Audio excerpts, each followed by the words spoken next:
Hi everybody, I'm going to talk you through the different types of graphs that we've covered already and a couple of extra ones that you just need to recognise at this stage because they'll come up later when we cover units in the Year 11 course. Okay, so I'm going to go through each of these different ones. You've got a worksheet attached in the classroom that you can print and then write on top of, or you will need to write and draw the graphs out as we go through them. I'll be giving you a little bit of extra information as we go through it. So it's a case of making sure that you jot down and make some notes on what I say as well as what you see on the screen. Okay, so the first type of graph that you've seen that you drew earlier on in the year were the linear graphs. The linear graphs are our straight line graphs, and therefore they can just look like these two on here. So it can be a vertical line, a horizontal line, or a diagonal line. So remember, as soon as it's a horizontal line and it crosses through the y-axis, then that will always be a y equals and a number line. If it is a vertical line crossing through the x-axis, then that will always be an x equals equation at that point.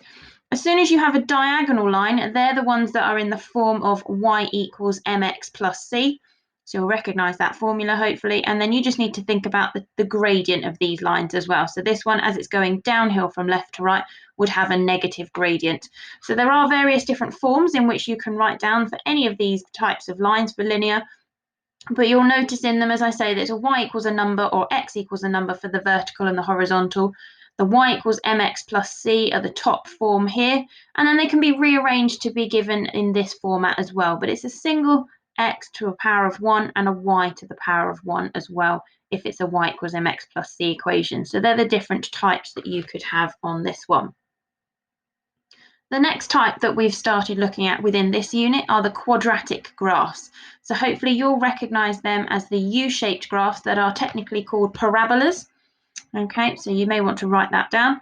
And these are the U or the N-shaped ones. So they may cross through the axes. They're always symmetrical. All right, so remember they have a line of symmetry and they have a vertex or a turning point. So as the graph comes down at the bottom here where it has a minimum point, that's its vertex before it turns and goes back up again. Okay, so remember quadratic graphs always have an x squared term in them. So obviously the most common form is the top one here. However, if you think about it, you could expand a set of double brackets and you would end up with an x squared term, or you could expand a bracket that is squared and you'd also end up with an x squared term. So any equation where the highest power of x is x squared will give you a quadratic parabola or U-shaped, N-shaped graph. Okay. Then the next type that you've looked at are the cubic graphs. So you'll recognise these ones often called the S-shaped graphs. So the first one here is just a straightforward normal cubic graph, and this one would be a negative cubic graph. Okay, and again, as long as it has an x cubed as its highest power, this is the shape of graph that it will take on. And it can be ones where you have to expand the brackets and work out that it has an x cubed in it. The common error is when people see the bottom equation where it's got an x cubed and an x squared, and as I said, it's the highest power of x that determines what the shape of the graph is. Okay, so because this one's got an x cubed, it's bigger than an x squared. That tells me it's going to be a cubic graph. Okay. If you then have a look at the reciprocal graphs, so you've drawn some of these recently. These are the ones that are in two different parts. Okay, so the most common reciprocal graph you would see is the one on the left, which is your normal positive one. The one on the right would then be a negative one. You'll see that red dotted line. At that point, that is called an asymptote. Okay, that means the graph gets extremely close to, but never crosses or touches that line. Okay, so the graph would shoot on up here forever, but it would never actually cross that red line. And actually, that is a clear asymptote, but because it's in the middle of the graph, they've drawn it there with a red line. However, there is an asymptote along the x-axis on this one. And on the first one, there are two asymptotes, one on the x-axis and one on the y-axis. Okay, so remember, at an asymptote, the graphs are undefined or recognized as almost infinity at that point.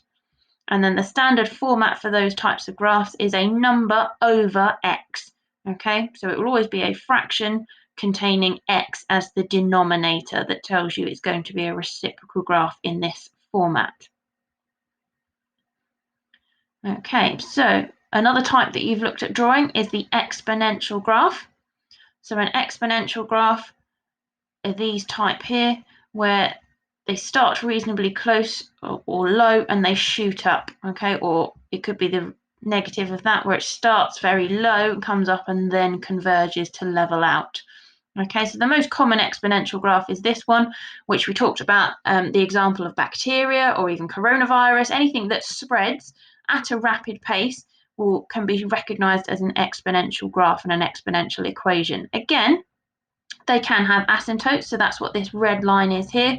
So if you have a look at the first graph, there would be an asymptote on the x-axis, and there is an asymptote on the second graph where the red line is, where it gets extremely close to, but it never touches and crosses. So that's its limiting factor at that point. Now, exponential graphs are always in the form of a number to the power of x. Okay, so it's always got a number to the power of x. It doesn't matter what the number is, that will just determine how rapidly it increases at that point. Okay, so make sure you've got those all drawn in. Then, so circle equations are something you will come to in year 11, but it's just about recognizing them at this point and understanding what the equation is, and then we'll go into further detail on how you use them and how you draw and calculate them at a later date. So it really is just a circle. Now for GCSE, all of your circle equations will always have a center at the origin, so 0, 0. Okay, so that's an important feature. It will always be in that format. It won't ever be a circle off to one side anywhere. And your standard equation is x squared plus y squared equals, and actually this number on the end here is r squared for radius. Okay, so that's the standard format. So in this case, it's 25, and therefore the radius would have been 5. Or on this one, radius squared is 3 squared, so the radius would be 3. But they are the standard format, so it contains an x squared added to a y squared for it to be a circle equation. Okay, and then there are trig graphs. There are actually 3 trig graphs, but I'm just going to show you the 2 at this point in time. So I want you to make sure that you are copying these ones down as well. The first one is the graph of y equals sine x. So it's a periodic graph, which means its shape repeats every 360 degrees. So we've got the graph here from 0 to 360, but if you literally copied it and pasted it on the end, it would continue forever like a wave. Okay.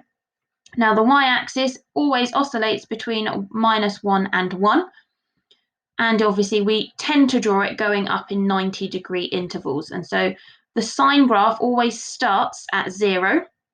It goes up to 90 and then 1, comes back down to 180 and 0, goes down to 270 and -1, and then it goes back up to 360 and 0. So they are the key points that you need to plot, and then you join that up with a smooth curve, making sure you go through each of the points. So when you're drawing that one, try and make sure that it matches that exact shape for me. It is important on this one.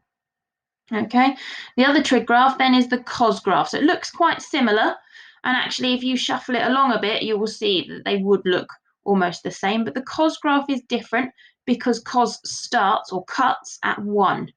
Okay, so remember the sine graph started at 0, well the cos graph starts at 0, 1 here. It then goes down to give us a coordinate of 90, 0, then 180 minus 1, then 270, 0, and then 360 and 1. And again, the cos graph has a period of 360 degrees. So again, if you copied and pasted this and added it on the end, you could draw that graph going on forever in either direction. So your cos and your sine graphs are there. So they are 2 of the trig graphs. There is a third one, which is the tan graph, but that's quite a little bit more complicated. So I'll show you that one when we're back in school. Okay, so on your sheet, you should have those 7 different types of graphs. You may want to pause the video at different times and go back and annotate and add any additional information that will help you recognize them and the different types of equations that go alongside them. And then you should have a question at the bottom now, which is where you need to then match each of the graphs to their equations. Okay, so if you want to have a go through that and then mark your answers and then submit how you're getting on. You've then got time for the remainder of this lesson to go back through each of the other types of graphs and make sure that you've made good progress with them, and you've got the opportunity to ask for any additional help with any of the ones that you may have struggled with previously.